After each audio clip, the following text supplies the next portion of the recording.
حضرت بلال رضی اللہ تعالیٰ عنہ کو بلایا گیا.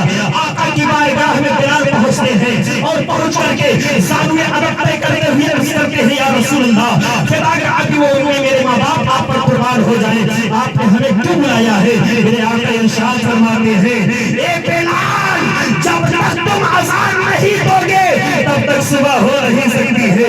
اسی لیے تو کسی شاعر نے کہے کو کہا ہے, جھوم کے بول دیجئے سبحان اللہ کہ بلال خوش نوا جب دے اذان تب ہو سحر پیدا.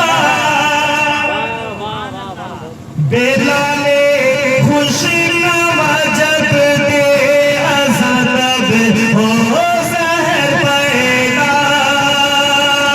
ہوتا کہ ایسے بندوں پر, ہوتا کہ ایسے بندوں پر عبادت ناز کرتی ہے.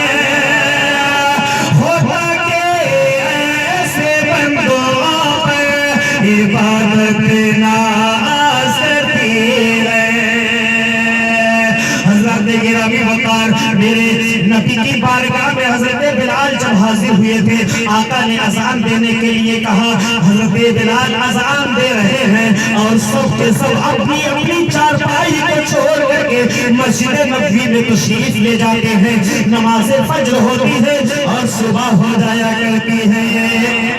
اور جب صبح ہو گئی تو مسلمانوں حضرت بلال رضی اللہ تعالیٰ عنہ کو میرے آقا نے ارشاد فرمایا اے بلال آج کعبے کے چھت پر چڑھ جاؤ اذان دے دو.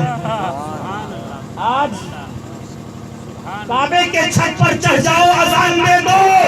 حضرت بلال عرض کرتے ہیں یا رسول اللہ کبھی ایسا نہ ہوا آخر میں کعبے کے چھت پر